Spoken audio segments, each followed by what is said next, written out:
ഹരേ കൃഷ്ണ, ജയ് ശ്രീ രാധരാധേ. സർവ രാധാകൃഷ്ണമയത്തിലേക്ക് ഏവർക്കും സ്വാഗതം.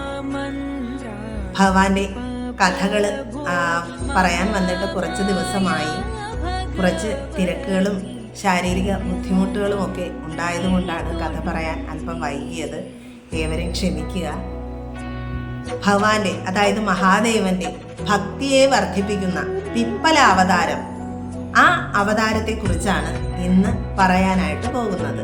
അപ്പോൾ ഭഗവാൻ ഈ പിപ്പല അവതാരം എടുക്കുവാനുണ്ടായ സാഹചര്യം എന്ത് എന്ന് നമുക്ക് ഈ കഥയിലൂടെ മനസ്സിലാക്കാം. ഭൃഗുവംശത്തിൽ ച്യവന മഹർഷിയുടെ പുത്രനായിട്ട് ദധീചി എന്ന ഒരു ശിവഭക്തനായ മുനി ഉണ്ടായിരുന്നു. പതിയെ പോലെ തന്നെ പത്നിയായ സുവർച്ചയും ഒരു ശിവഭക്തയായിരുന്നു. ഈ ഭക്ത ദമ്പതികളുടെ പുത്രനായിട്ടാണ് മഹാദേവൻ പിപ്പലാദൻ എന്ന നാമത്താൽ പ്രകീർത്തിക്കപ്പെട്ട അവതാരം കൈക്കൊള്ളുന്നത്. ഒരിക്കൽ അസുരന്മാർ വൃത്രാസുരൻ എന്ന ഒരു അസുരന്റെ സഹായത്തോടുകൂടി ദേവന്മാരെ എല്ലാം തന്നെ പരാജയപ്പെടുത്തും. അങ്ങനെ പരാജിതരായ ദേവന്മാരും ദേവേന്ദ്രനുമൊക്കെ തങ്ങളുടെ ആയുധങ്ങളെല്ലാം ദധീചി മഹർഷിയുടെ ആശ്രമത്തിൽ കൊണ്ട് സൂക്ഷിച്ചതിന് ശേഷം തങ്ങൾക്കുണ്ടായ പരാജയവും ദുഃഖവും ഒക്കെ അവർ ബ്രഹ്മദേവന്റെ അടുത്ത് പോയി പറയും. അപ്പോ ബ്രഹ്മദേവൻ ദേവന്മാരോടായിട്ട് പറയും, ദേവേന്ദ്രനെ വധിക്കുവാനായിട്ട് തുഷ്ടാവ് എന്ന് പറയുമ്പോൾ ദേവശില്പിയായിട്ടാണ് അറിയപ്പെടുന്നത്, അതായത് വിശ്വകർമാവിന്റെ മറ്റൊരു രൂപം. അപ്പോ ഈ തുഷ്ടാവ് അദ്ദേഹത്തിന്റെ സ്വന്തം തപശക്തി കൊണ്ട് ഒരു പുത്രനെ സൃഷ്ടിക്കും. ആ പുത്രനാണ് ഈ വൃത്രാസുരൻ. അപ്പോ അങ്ങനെ അദ്ദേഹത്തിന്റെ ആ തുഷ്ടാവിന്റെ തപശക്തി കൊണ്ട് സൃഷ്ടിച്ച പുത്രനായതുകൊണ്ട് തന്നെ അദ്ദേഹത്തിനെ വധിക്കുക എന്നത് അത്ര എളുപ്പമുള്ള കാര്യമല്ല. അപ്പോ ഈ ദേവന്മാരെല്ലാവരും ആകെ വിഷമിക്കും. പിന്നെ എങ്ങനെയാണ് ഇദ്ദേഹത്തിനെ വധിക്കുക? അപ്പോൾ അങ്ങനെ ചിന്തിക്കുമ്പോൾ ബ്രഹ്മദേവൻ തന്നെ അതിനുള്ള പോംവഴിയും അവർക്ക് പറഞ്ഞു കൊടുക്കും. എന്തെന്ന് വെച്ചാൽ ദധീചി മഹർഷി ശിവഭക്തനാണ്. അത് മാത്രവുമല്ല, അദ്ദേഹത്തിന് വജ്രാസ്തി വരമായിട്ട് ലഭിച്ചിട്ടുമുണ്ട്. അപ്പോൾ നമുക്കൊക്കെ അറിയാം, വജ്രം എന്ന് പറയുന്ന ലോകത്തിൽ വെച്ച് ഏറ്റവും കാഠിന്യമുള്ള വസ്തുവാണ്. അപ്പോൾ വജ്ര അസ്ഥി എന്ന് പറയുമ്പോൾ എത്രത്തോളം പവർ ഉള്ളതായിരിക്കുമെന്ന് എല്ലാവർക്കും അറിയാം. അങ്ങനെ ഈ വജ്ര അസ്ഥി ഈ ദധീചി മഹർഷിയുടെ അടുത്ത് നിന്നും ചോദിച്ചു വാങ്ങിച്ചു കഴിഞ്ഞാൽ ആ അസ്ഥി കൊണ്ട് നിർമ്മിക്കുന്ന ആയുധം കൊണ്ട് ആ ആയുധം കൊണ്ട് മാത്രമേ ഈ വൃത്രാസുരനെ വധിക്കുവാൻ സാധിക്കുള്ളൂ എന്ന് ബ്രഹ്മദേവൻ ദേവന്മാർക്ക് ഉപദേശിച്ചു കൊടുക്കുകയാണ്. അങ്ങനെ ബ്രഹ്മദേവന്റെ വാക്കുകൾ ശ്രവിച്ച ശേഷം ദേവന്മാരെല്ലാവരും ദധീചി മഹർഷിയുടെ ആശ്രമത്തിലേക്ക് പോവുകയാണ്. അദ്ദേഹത്തിന് മഹാദേവനിൽ നിന്നും വരമായിട്ട് ലഭിച്ച വജ്രാസ്തി ചോദിച്ചു വാങ്ങുന്നതിനായിട്ട്. അത് മാത്രമായിരുന്നു ദേവന്മാരുടെ ലക്ഷ്യം.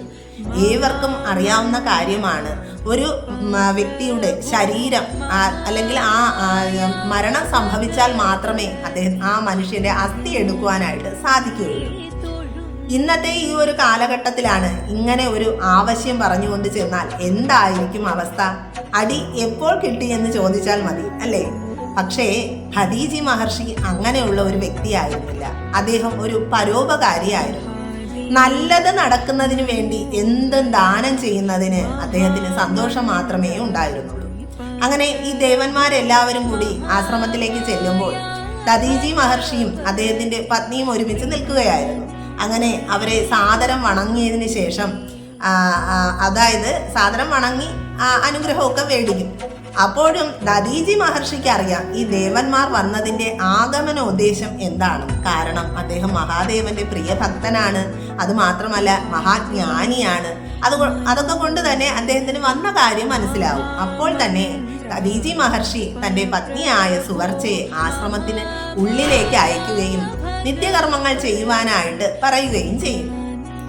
ഈ സമയം ദേവന്മാരെല്ലാവരും തങ്ങൾ വന്നതിന്റെ കാരണമെല്ലാം അദ്ദേഹത്തോട് പറയും.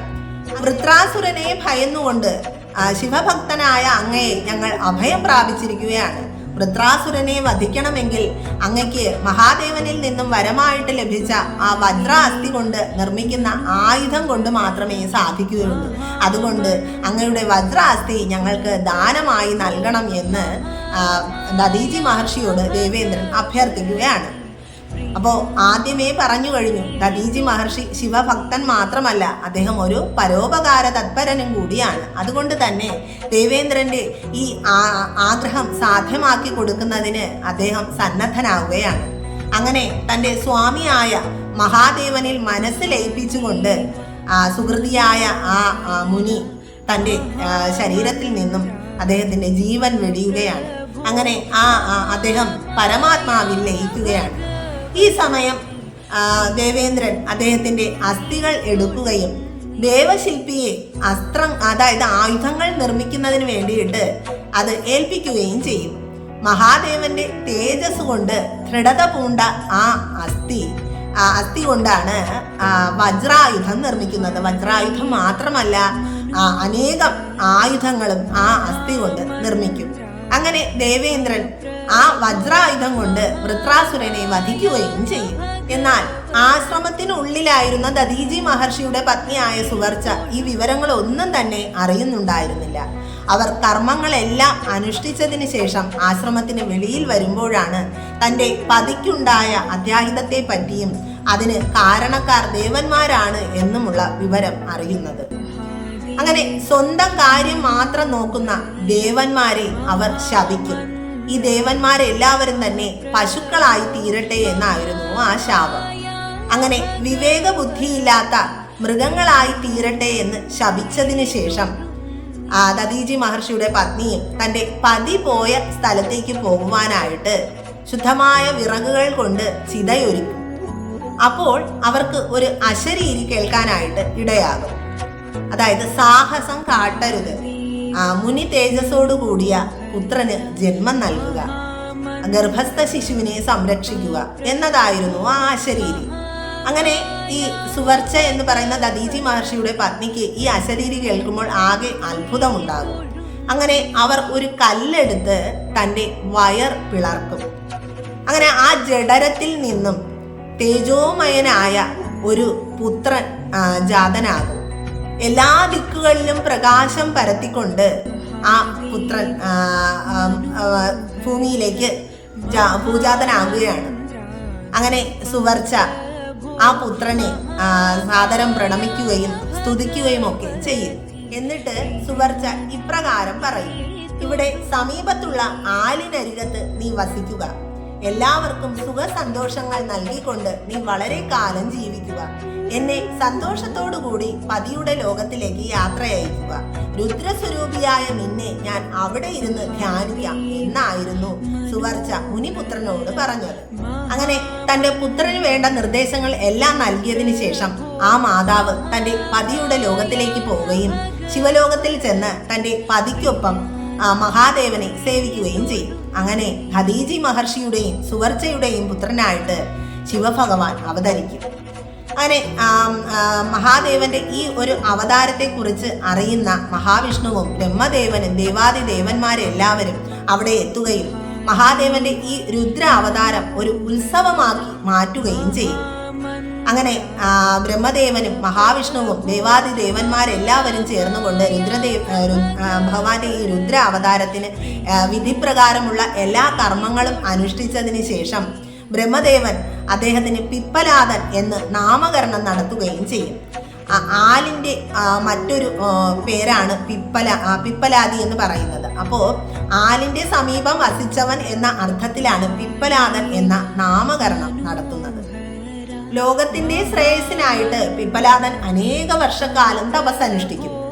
അങ്ങനെ ഒരിക്കൽ പുഷ്പഭദ്ര നദിയിൽ അദ്ദേഹം സ്നാനം ചെയ്യുവാനായിട്ട് പോകുമ്പോൾ അവിടെ വെച്ച് അതിസുന്ദരിയായ ഒരു കന്യകയെ കാണുവാനായിട്ട് അദ്ദേഹം ഇടയാകും. ആ കന്യക എന്ന് പറയുന്നത് അനരണ്യ മഹാരാജാവിന്റെ പുത്രിയായിരുന്നു. ഈ അനരണ്യ മഹാരാജാവ് സപ്തദ്വീപുകളുടെയും നാഥനും ശിവഭക്തനും ആയിരുന്നു. അദ്ദേഹത്തിന്റെ ഏക പുത്രിയായിരുന്നു പത്മ എന്ന ഈ കന്യക. അങ്ങനെ പിപ്പലാദനെ ഈ കന്യകയെ വിവാഹം കഴിക്കണമെന്ന ആഗ്രഹമുണ്ടാവുകയും തൻ്റെ ഈ ആഗ്രഹം അനരണ്യ മഹാരാജാവിനോട് പോയി അദ്ദേഹം പറയുകയും ചെയ്തു.